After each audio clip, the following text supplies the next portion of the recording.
Ladies and gentlemen, boys and girls, people of all fandoms, welcome to the Ferret and Raccoon podcast, episode 91. I am the Edgar Raccoon. I'm Ace. And we are bringing you it's basically the last podcast of June. June just flew by, honestly.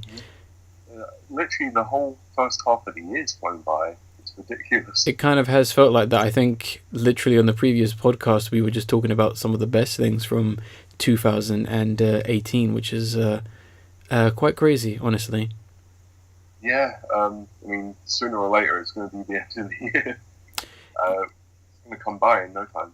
Yeah, pretty much. As you just heard, we are coming from different perspectives today, unfortunately, and that is mainly because the heat is just too much in this country, which is a rare thing to say, and it's been consistent as well. I know, it's about 30 degrees today, which is so far the hottest day, and it looks like it's going to be consistently 25 the next week, which is horrible. Yeah, it is quite horrible, and it is a bit much, especially as soon as I work outside a lot of the time, so it's kind of, it's a bit risky. Yeah, and I have, a naturally above normal body temperature, so I burn so quickly. It's painful. Yeah, which is understandable. I mean, a few people are probably enjoying the heat, enjoy it while it lasts, because, I would say it isn't going to last very long, but it seems like it could very well. We could be seeing the first English summer in a few decades. Yeah, last year it was quite hot for 1 week. It got to 35 degrees or something, and that was horrible. But that was it. Yeah. That was all of the hot weather.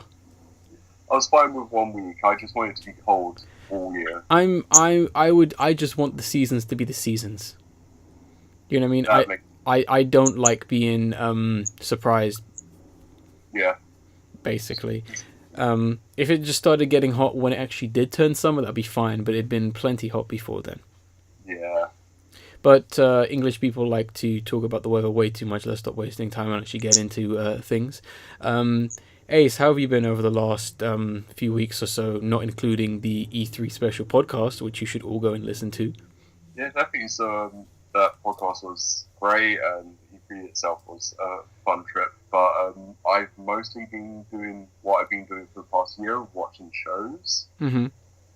Specifically, started a show that I've been meaning to get to and I haven't before, being Sense8. Okay. It's by the Wachowski sisters. Mm-hmm. For Netflix, and it's about a group of individuals from around the world, different parts. So Nairobi in Africa, or in Germany, or two people from America, and they're all connected mentally, and they kind of share each other's skills sometimes in order to help each other survive. Okay. And it's pretty damn incredible. I never smiled so much at a TV show, which is a fun thing to say, and I want more people to watch it because it is addictive. I watched the whole first season in 2 days. Okay. Yeah, I remember. It's a fairly older show, isn't it? Yeah, it started in 2015 actually, but the last episode just came out I think last week or 2-3 weeks ago, which I haven't got to yet. Okay. I highly recommend it, and best character, Cafeus, with his Van Damme love. He's brilliant. Fair enough. Other than that, I was just rereading one of my favourite Let's Plays, which, written Let's Plays, those are a thing. Mm-hmm. Specifically the Star Wars Knights of the Republic 2 one by Scorchy on LP Archive. It is hilarious, informative, and I think I've read it 6 times since it came out in 2007. Okay. It's incredible, and I recommend everyone read it if you want to know what a good written Let's Play is like. Okay. Sorry if you heard that noise. That was me sneezing. That's good to hear. So you've been busy, catching up with things and reliving things, I guess you could say. Definitely. When the world is kind of shit, you want the good stuff, and these are 2 really good stuff. Very enjoyable. Well, no one strives for garbage. Exactly. That's good to hear. I've had quite the busy last 2 weeks, essentially catching up on a lot of the more interesting and more favorable animes of the previous season, I guess we'll have to say now, because all the new stuff is starting. And I kind of just barreled through most of them, apart from 3. Those 3 being 2 that I need to watch previous incarnations to catch up with, and 1 that I'm not going to watch because it's being a bit silly with its management. So I kind of will just quickly breeze through this list and kind of finishing things off. Ace knows about some of these, but a few of these he doesn't necessarily know. I've well, he does. But the first one, which I was really happy with, was Dragon Pilot, Hisomi and Masatan. Yeah. I always struggle saying their names together because I don't think that's a great title. I think it's sweet. Hisomi to Masatan. It kind of rolls. I don't think it does. We have some. But that's no discredit to this series, because the series is wonderful, and it's so sad that no one's watching it. Yeah, I know. You'd think far more people would be making a deal of something this adorable. It's one of the most adorable things to come up this year, and the basic premise of it, without spoiling too much, is basically you have a Japanese military air force where there's a division where the aircrafts are disguised as very cute-looking dragons. Sorry, wrong way around. Dragons disguised as aircraft. Yep. Yeah. Excuse me. And basically, a lot of the pilots, they basically pilot the dragons as jet planes inside their bodies. And when I first heard about that concept, I was like, okay, there's going to be some weird way where they're like riding on top of them. No, the dragons just eat them. Yeah, literally just swallow them up. Which is hilarious. Which is like, it's one of those things where they didn't have to do it, and I can kind of imagine at some point when the creator was coming up with that, they must have been like, oh, how are we gonna do this concept? And it was like, yeah, they just get eaten and thrown up. Yep. It's like done. Turn off the light switch, head home. It's a really good series, and it's really surprising. It's got a very simple and cute design, and it's basically what Darling and the Franxx should have been. Yeah, totally. I think everyone who's watching Darling and the Franxx should just jump forward and get something better. Especially as soon as the anime has ended 2 episodes early. Spoilers! Yeah. Next one I want to talk about is Golden Kamuy. This is a really, really simple and really interesting story where they basically explain the plot in within the first episode in about 3 minutes. And when you hear the plot, you're like, yep, I'm in. Oh. It's so simple. It's literally about finding treasure. I like that. That's the plot. It's just about finding a treasure. But what they do with it is really interesting because it is, without spoiling too much, I don't want to spoil it for other people, they have to find the map before they find the treasure. Okay. And what the map is really kind of interesting. But yeah, it's got some really great characters. Like the main character, he's kind of calling himself like the Immortal. And it's almost to the point where he kind of believes he's immortal, and a lot of people think he's immortal, but he's probably not actually immortal. Yeah. Like, he really isn't, but it's just he always finds a way to keep living, basically. And that's not just, he's always going to fight for his life. There's points where he would just run away. Yeah. Because he's immortal. He believes he is immortal. He's going to live forever. You already sounds like a character I'm going to log. He is a great character, and he has like a, I forget where she's from, another like little girl with him who's kind of like a hunter, and then every other character is just a badass in their own way. Okay. You got the King of Escaping. You've got Old Man who wields sword and gun. Right. And then you got Crazy Military Man. These are just a few of the characters who are all badasses. And then you got like one scary character who hasn't done anything yet, and you're like, oh god. Yeah. Next one I want to talk about is Megalobox. Yeah. The surprise hit and surprise reference to the 90s. Yeah, the true underdog anime at the moment. Oh, literally, yeah. And ironically, I guess you could say as well. This is a really good series about somewhat futuristic boxing.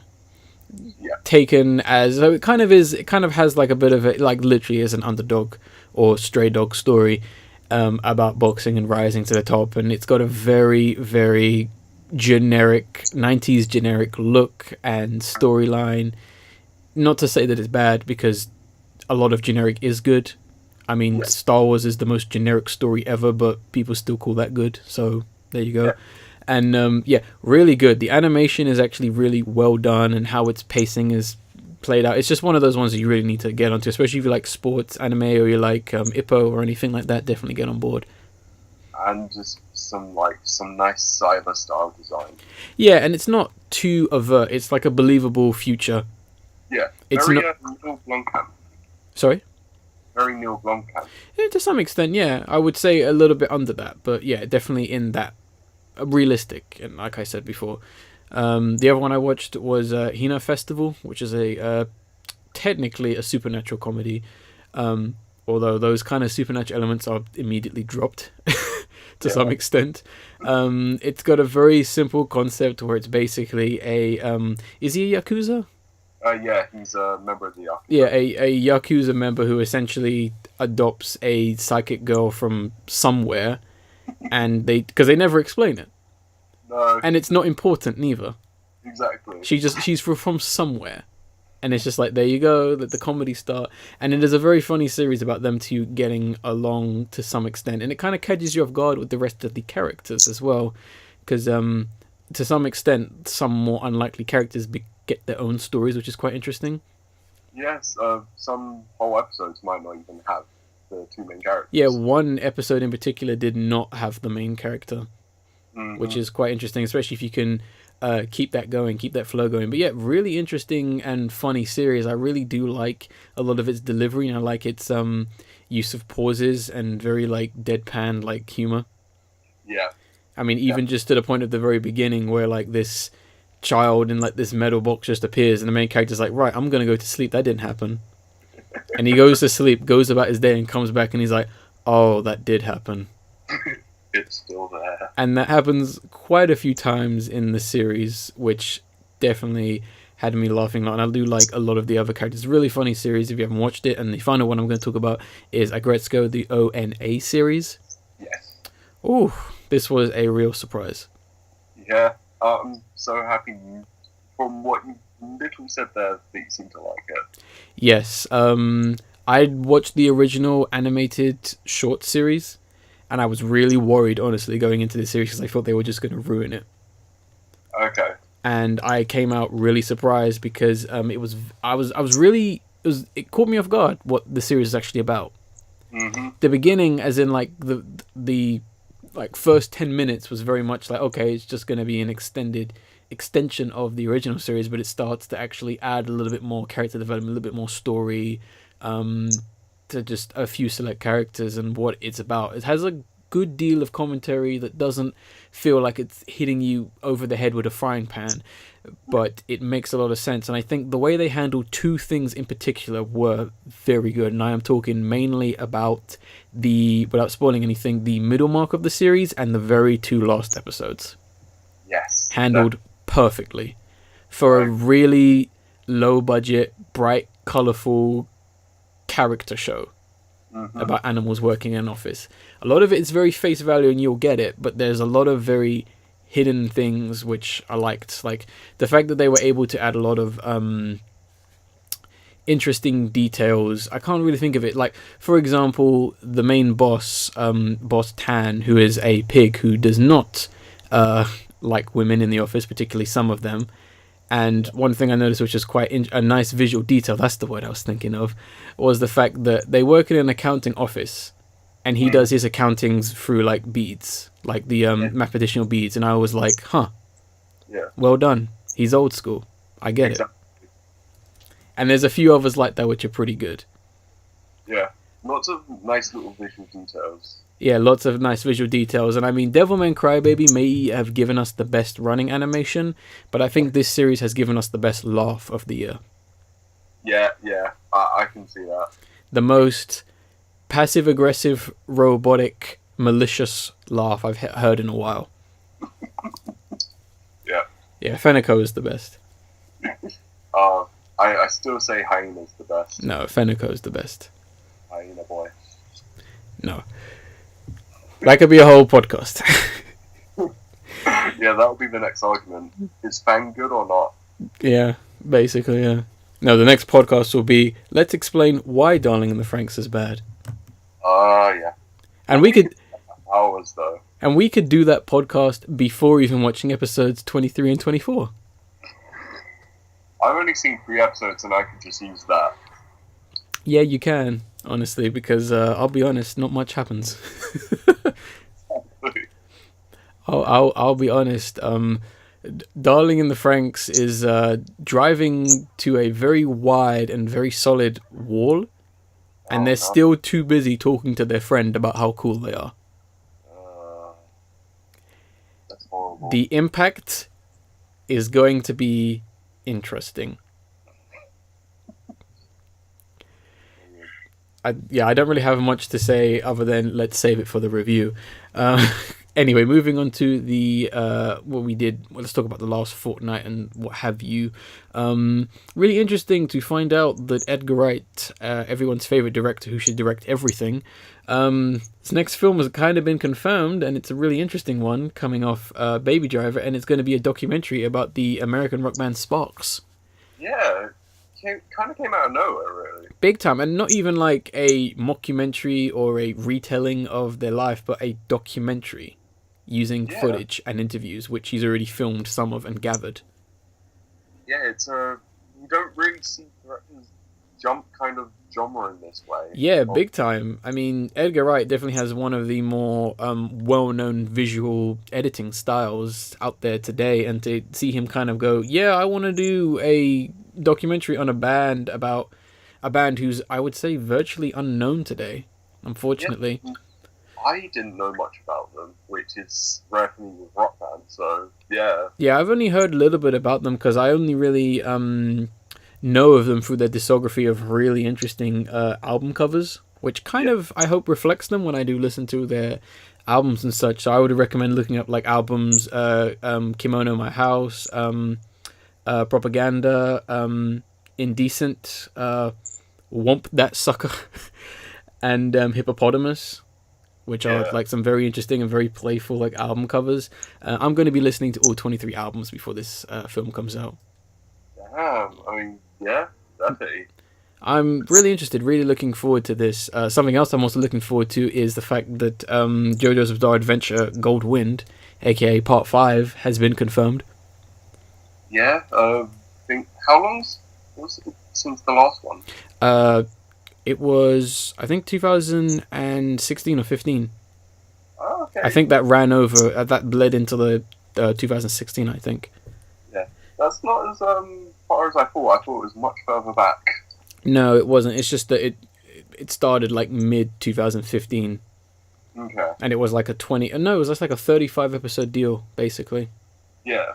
But yeah, for anyone who isn't too aware of JoJo's Bizarre Adventure, it is essentially a manga and anime series created by Hirokichi. Oh, excuse me, Hirohokushi Akira, and yeah, it is probably by far one of the most beautifully and most stylistically designed and illustrated mangas.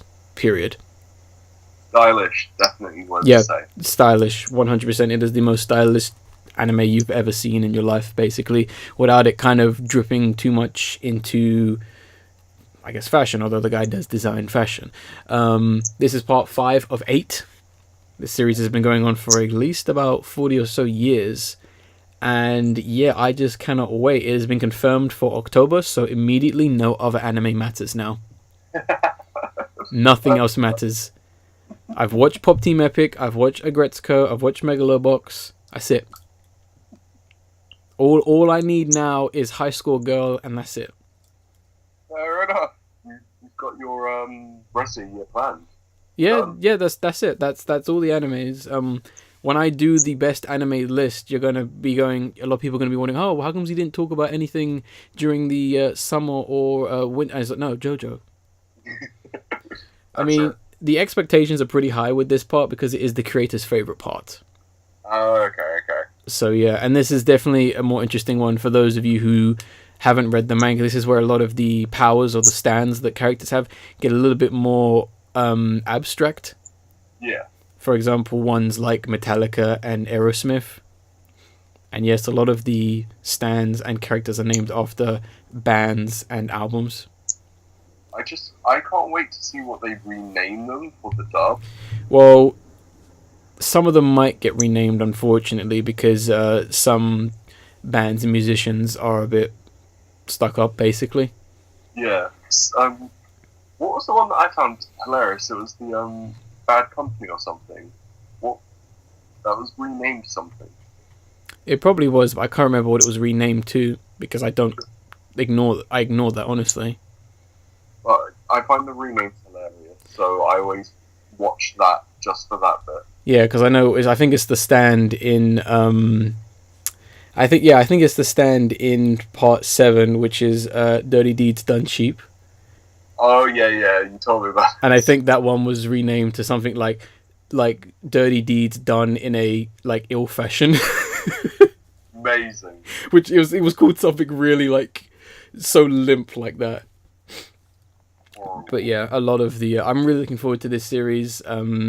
It should hopefully be good. I mean, I've seen the manga, so I know it's going to be good. I'm not going to say anything else because some of the characters are going to be big time spoilers for people who haven't completely caught up. So yeah. I won't say anything else. Anything else you want to talk about regarding the last fortnight, Ace? Yeah, so I really had to mention this. Essentially, a Westworld game came out based on the TV series, and Bethesda sued the makers, saying that it was like using Fallout Shelter's code. Mm-hmm. And essentially, like you can see how the game is very similar, and there was actually staff from Bethesda that were working on it who had worked on Fallout Shelter. Mm-hmm. So similarities are bound to happen. Of course. But the funniest part, and this is why I had to say it, is that the reason Bethesda think it's literal code being taken and put in this is because it's got some of the same bugs that Fallout Shelter had. That's such a Bethesda thing. And it says a lot about your company and business practice as well. I know. It's just hilarious and awful. It made me laugh. It was definitely one of the biggest chuckles next to the people saying they're going to remake the Star Wars film. Oh yeah. Oh god. Which that is definitely going in my top 10 of favorite something of 2018 because we literally can talk about that whole situation for a whole hour or a whole podcast because it is that deep. Yeah. The only reason we're not going to go too deep into it is because I'm still not fully sure if it's real. Same. I mean, essentially, I'll just say a Twitter page had said that they were going to remake Star Wars Episode 8, The Last Jedi, and have producers behind it. But a lot of people speculate it's fake, some think it's real, some think it's a con, but it's so embarrassing and the reasons for doing it are so limp. It's petty and it's sexist and it's racist. Really That's all it really is, because one of their main reasons for saying the film needs to be made is because the white American males have no one to look to because of all these minority characters now being introduced in the films, so now they feel left out. It's honestly ridiculous. People need to grow up and realize not everything's about them or for them. Exactly. It's okay not to like the newest Star Wars film, and it's okay to like it as well. You can do that, guys. Like, me and Ace are still friends. Yeah, exactly. We and Ace are still friends. I don't like Star Wars, he does. But guess what? We still meet up and do this podcast. The friendship didn't end when he said, I like Star Wars. Ace is no longer my friend. Star Wars hater is new friend. No, I got an even better one. Darling in the Franxx is no longer my friend. Dragon Pilot is now my new best friend. Yeah, that works perfectly. That's how it works. But yeah, just so we want to eventually cover that story at some point. So we will. We just wanted to mention it because it is so funny. Because it's never gonna happen. Because the funniest thing about it is that they're just like, yeah, Disney, we'll raise the money, we'll cover the cost, but give us the actors. Yeah, exactly. It's like no. Like, how are you gonna get Carrie Fisher? Yeah, they've said that, like, they definitely want Carrie Fisher to be more in the film. And it's like, have you heard the news? No. I, No, they still think it's 1983. mm, That's the unfortunate thing. oh my God. That's what makes you think it's like a joke, because there's just little things like that. Yeah, there are. Regardless of whether it's a joke or not, it's been quite hilarious. Some of the comments they've said towards people, like the guy who directed the film, he was like, "Oh, please, please, please do it," as like a joke, and they kind of took it seriously, going, "Oh, you know it's bad, and even the director wants us to remake his shitty film." And it's like, wow, you couldn't even read that, and even Seth Rogen was questioning them, and they were like, and he was like, how exactly do you intend to even like raise the money or get this stuff? And they were like, oh yeah, we'll do all this like blah blah blah stuff, and they're like, oh, we're just raising attention. It got your attention, didn't it? So that's saying something, right? It's like they have a lack of self-awareness. They do have a lack of self awareness. They really do. It is crazy, but enough of that for now. Let's get into some of our topics, and we've got quite a big one to take care of, which I'm going to try and simplify as much as possible, and hopefully you guys have already heard of it, because it is a big deal, and that is the European Union's Article 11 and Article 13, which I'm kind of essentially dubbing Europe's censorship machines. Yeah. Now, when I first heard about this, my initial reaction was that the EU needs to stop copying America, seeing how this is very similar to the whole unnecessary debate regarding net neutrality.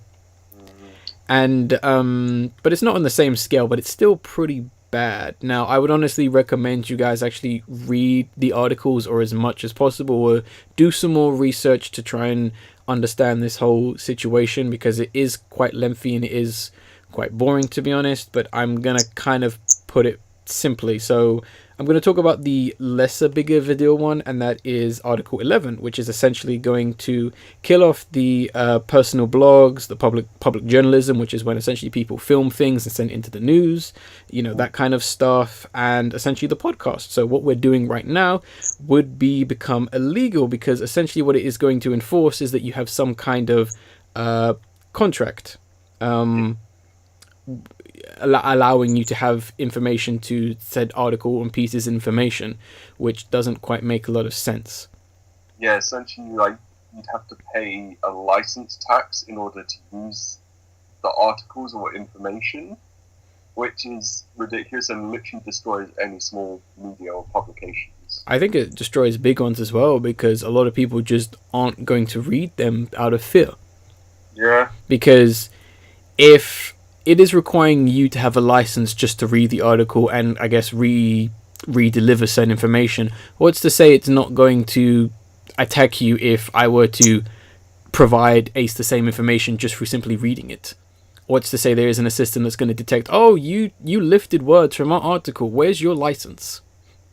Yeah, I didn't think about that. I mean, considering plagiarism and all, and you see a lot of news journalists, news sites in general, just repeating articles from other people. Oh yeah, they repeat it and they blow it up. It was kind of the same with the whole them saying that from Star Wars, Lando Calrissian was bisexual. No, was it bisexual or Yeah, pan. Oh, pansexual. Excuse me. And everyone going, "Oh, he's pansexual. This is great. This is all that." When it really was just a director going, when someone asked, "Hey, do you think he's pansexual?" and they're like, "Yeah." Yeah. And then obviously the news articles just blew it up to, "Oh man, this is such a great blow for the world," and it was just like that tends to happen. So that's Article 11, which isn't as bad as Article 13, which put simply, is basically going to require that a lot of sites, like, let's say, Facebook, for example, implicate some kind of censorship AI that essentially detects copyrighted material and essentially block it from being, I guess, sent or even posted on the site. Just use Facebook as an example. So that's essentially going to go for images, memes, videos, and news articles, I would imagine. So, yeah, this is pretty damn bad, because this is essentially kind of coming under censorship and freedom of speech. And one of the reasons for this is that the platforms would have to do that because they're held like I'm trying to remember the right word. They're held accountable for their users, which is a stupid thing to do. Yeah. This whole Article 13 is literally horrible. I hate copyright laws in general. They are far too strict, and this is making them even worse for a digital age. And I would also say they're very nonsensical as well. Yeah. Because a lot of the time, if you want to abide by copyright laws, it's not very clear how you do so nowadays, unfortunately. Yeah. Copyright laws are far too vague and... Way too vague. What way they can be implemented and what way... how these have been drawn up, these new articles, essentially they don't even cover whether something's a parody or not. Yeah. So even those can be targeted. Yeah, it's just you don't own this, therefore you or possibly the site are now held accountable, or you'll just be blocked or removed or whatever. It's way too vague because, you know, the problem with copyright laws like these is they unfortunately treat everyone like a bloody criminal. They assume that everyone is just stealing everyone's content, and that is not the case. Yeah, and I literally think that copyright law should be destroyed because it really doesn't help anyone. It helps businesses that own intellectual property, and that's it. Yeah, and I would partly disagree with that. I would say they really need to be extremely reevaluated. I would say scrap them and reevaluated for something that actually makes sense and something that is way less strict. Fair enough. Like, I would much rather just have something of just don't upload something you do not own. Yeah, that's it. Like, do not upload episodes of Family Guy to Facebook. Yeah. You know, do not talk about last night's episode of Family Guy and show a GIF of it, otherwise we will take you down and block you. Yeah. You know, it's essentially they're punishing the 95% where they really should be looking at the 5%. Yeah. But yeah, this is a big deal because already, I think they've kind of, even one of the articles he spoke to, sites like Reddit are basically dead in Europe. Yeah. Because Reddit's basic existence is all about, you know, the visual media and opinions. And given that you can't have an opinion on that visual media, gone. And I think they proposed that what would happen is Reddit would just not be accessible in Europe. Yeah, they literally just shut down servers for Europe. Yeah, they're just going to shut down servers and just block people from having an opinion.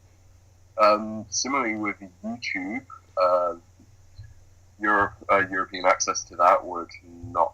They probably just have to stop it. Yeah, big time. You're not allowed to watch that music video because you might copy it or talk about it. Upload it, you know? Yeah, and we can't have you doing that. WoW is business gonna die pretty damn hard. Well, the thing is, especially small. Again, this definitely targets smaller creators. Oh yes, big time. Whereas the people who own copyright stuff are just going to profit, like the big properties. Yeah, they're going to profit to some extent, but at the same time, if I don't know something is good, I'm not going to willy-nilly go and buy it. I know that's what they want, is just for everyone to go out and buy things without questioning. I know that's the ultimate goal, but at the same time, people like me, people like you, people like us, the people who are listening, we're not going to do that. We would like to know what we're getting into, and if we can't find any access of that, I'm not going to touch it. I don't go to my local record store and just buy the new albums. I at least know what I want. Yeah. Which is a massive shame. And I think we have people like Rogan McDonald, who has essentially spoken about some of the downsides of, well, as if there isn't downsides with Article 13, is essentially stating that I think Article 13 is the biggest threat to the internet as we know it right now. She essentially continued on to say, the way this article is drafted, it kind of assumes that it's being specific while it's being extremely broad. So it's not just about audiovisual content, it's about all types of forms of copyright. It would include lots of types of different content, even code sharing, which is an even bigger issue as well. Because that's a pretty big deal because although some of you may be saying, okay, well, I'll just buy all my media and such, you're really not gonna get that much. Essentially, we want to make the internet a wasteland for creativity and opinions and ideas. Yeah. There is some mild good news. Yeah. Well, there's kind of a little bit of bad news. Unfortunately, they did kind of propose that they're going to move forward with both articles, unfortunately, because the European Union is retarded. But the thing is, it hasn't hit parliamentary. Yes. We still need a parliamentary approval, and at the same time, there are sites which you can actually voice your opinion on. We are going to link in the description. The main one we're going to link is saveyinternet.org, which is going to be in the description. So if you are in Europe, please let your voice heard, because I think if enough people can raise enough awareness for things like net neutrality and actually get people within those higher powers actually rethinking and thinking, that'd be a positive. I think we can hopefully get them to at least think about this kind of stuff, hopefully.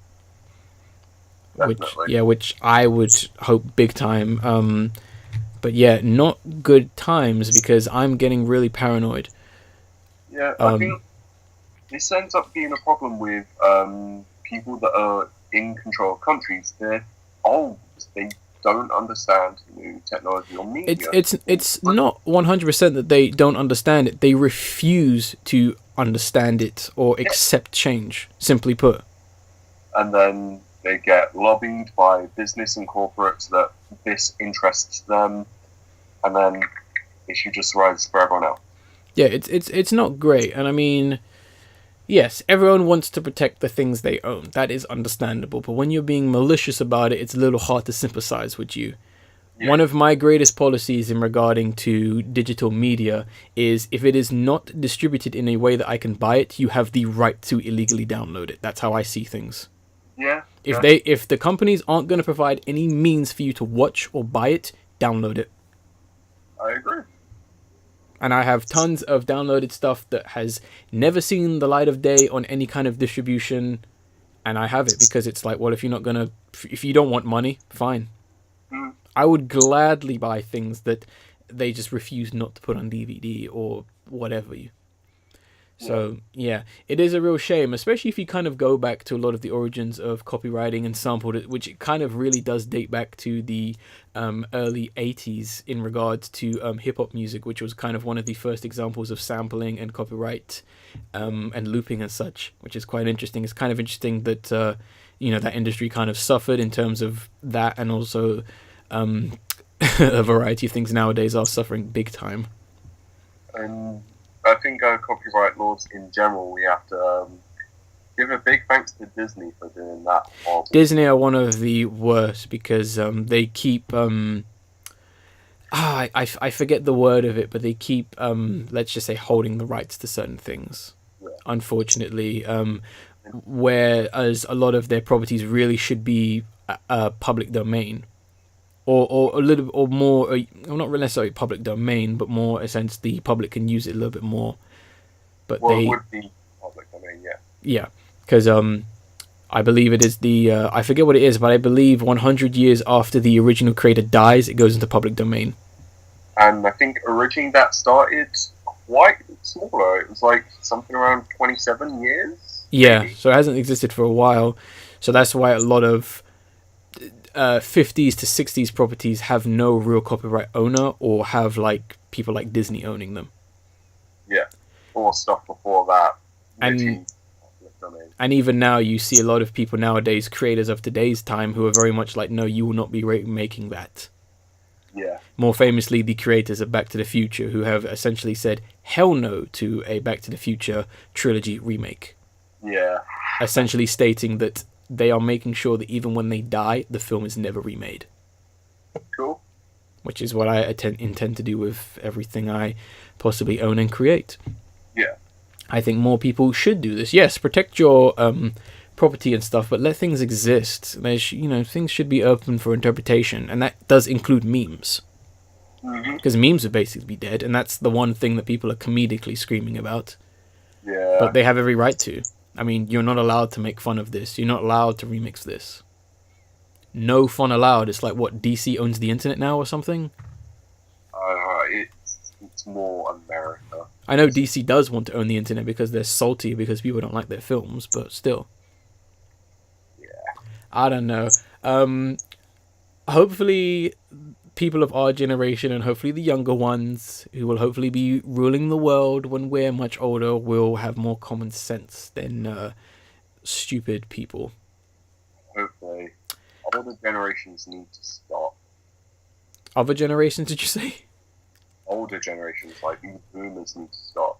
Yeah, they really do. It's only a matter of time before they are overthrown by new technologies. Netflix. Isn't Netflix great, guys? Doesn't it just cut so many middlemen? It does. It really does. And hey, guess what? It makes a lot of money. Yeah. Huh. It's also killing off a big industry. Anyway, let's move on to our first of, I think we have 3 trailers, don't we? Yeah, 3. And I have the first one, and that is going to be the live adaptation directed by Tim Burton of Dumbo, which I believe was Disney's 4th ever animated film. It was like 4th or 6th or something like that. And yeah, I'm glad it doesn't look as scary as that freaky model they had of Dumbo at the D23 Expo. I know, that was horrifying. Oh my god, that was so scary. That was so scary. I was like, I don't want to watch this film. It looked horrible.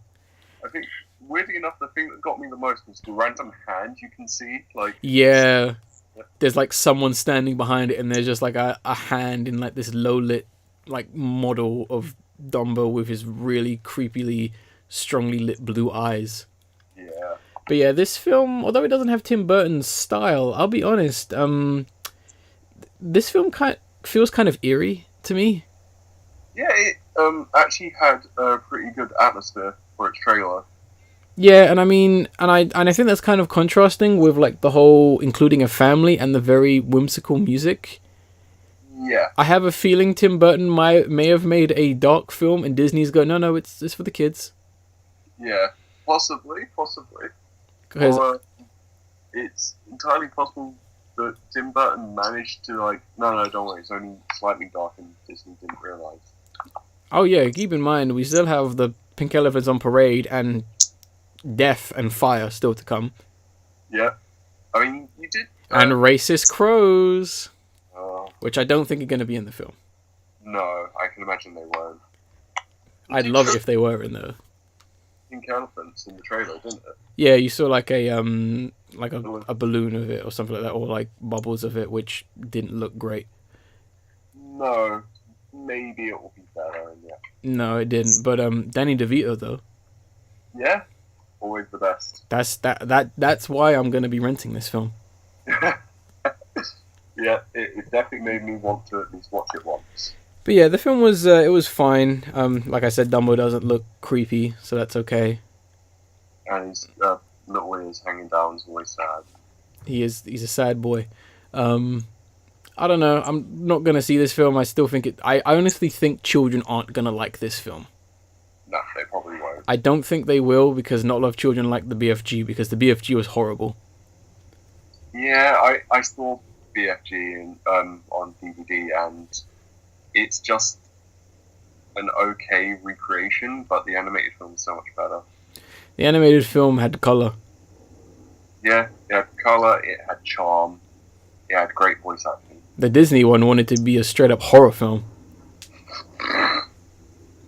It was like, how far can we get away with a PG rated horror film? They tried to watch it. They tried to watch it and failed, I guess. But yeah, I believe you have the next trailer as well, Ace. Yeah, so the sequel to everyone's favourite film of 2015, I think, Unfriended, comes Unfriended Dark Web. So, spooky. Same kind of premise. They're all talking on their laptop, and someone uninvited connects, and spooky shit happens. I think about this trailer a lot. Okay. Because it's so funny. Yeah. It's quite comedy. I mean, first of all, I don't think the name Unfriended makes a lot of sense now, because they were never friends with this person. No, that was a very Facebook-centric title. Yeah, so it doesn't work here.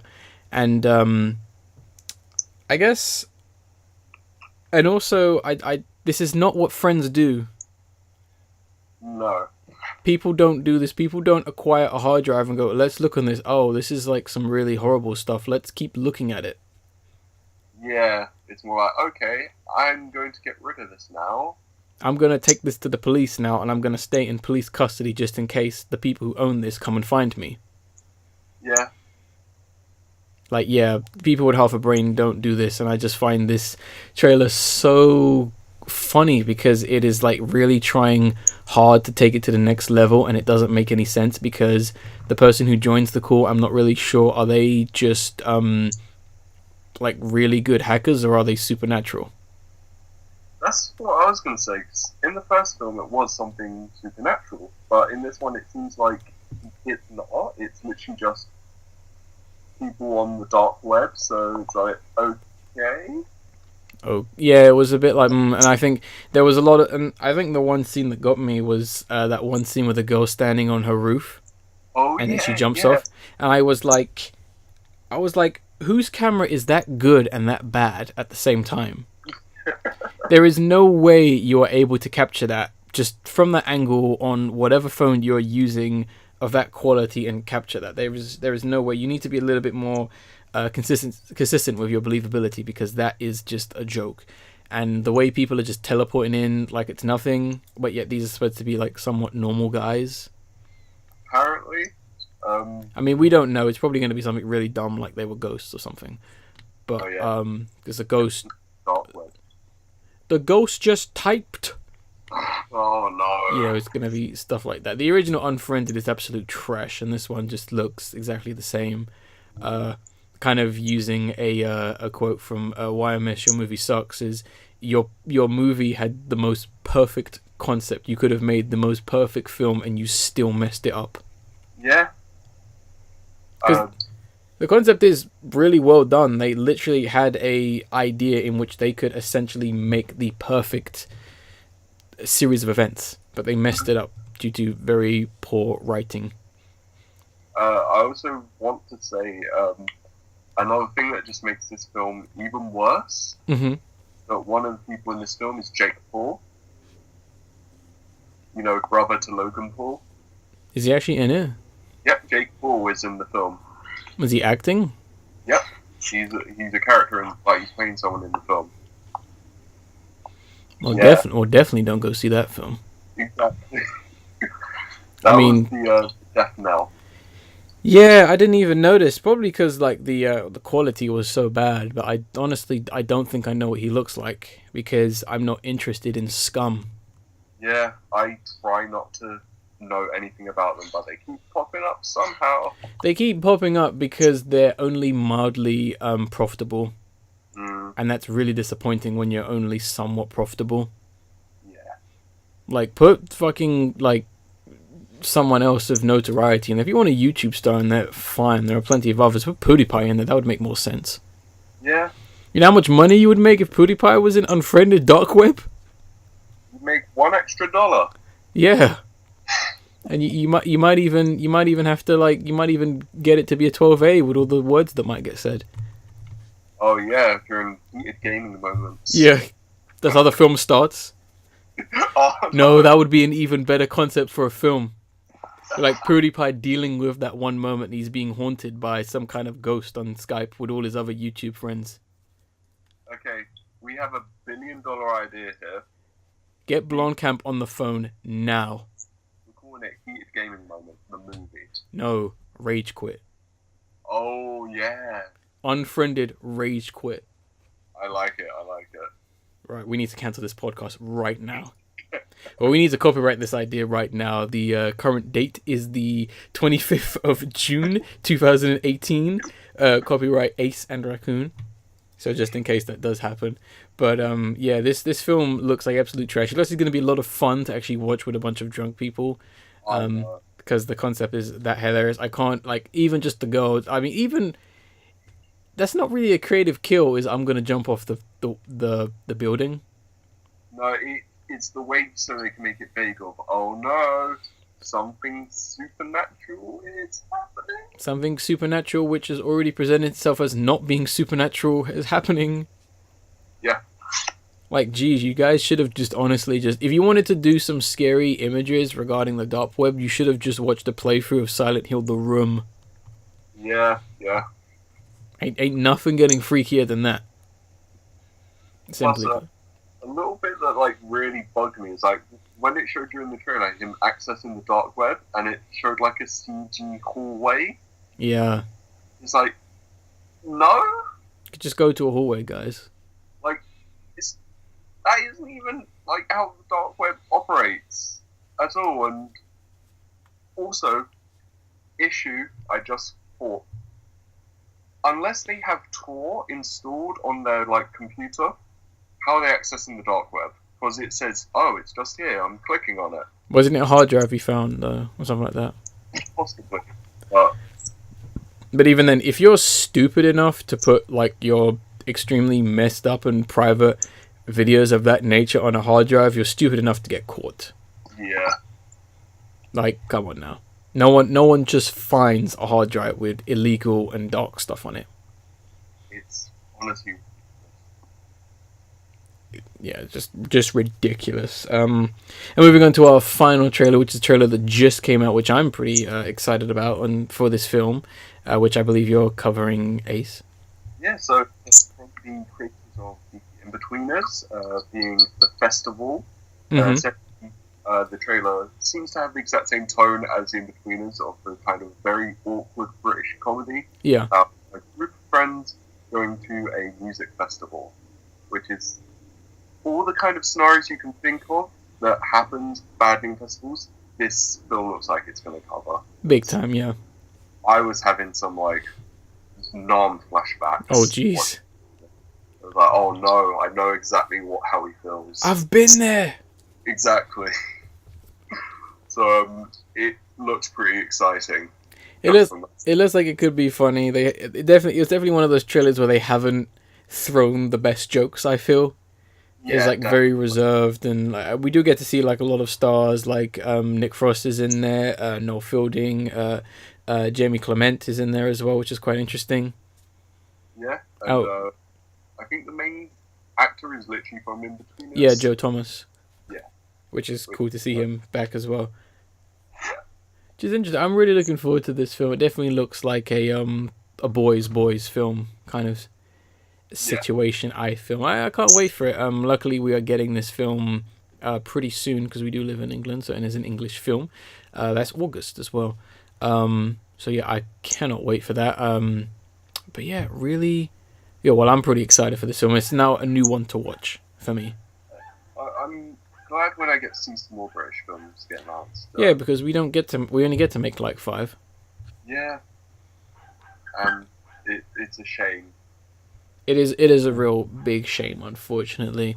But yeah, that kind of brings us to the end of the podcast for the most part. We wanted to do a quick one because we had the E3 special, which was almost 2 hours.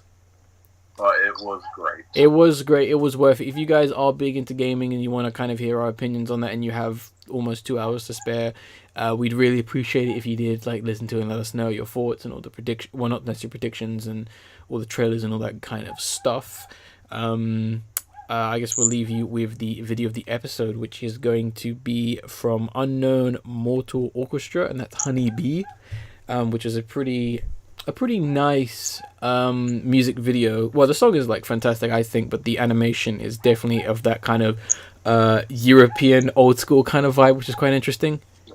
I was actually chilling to it just before we started the podcast. Yeah, it's a really nice song. I wanted to leave you with that. Anything else you want to add before we wrap this podcast up? Not really.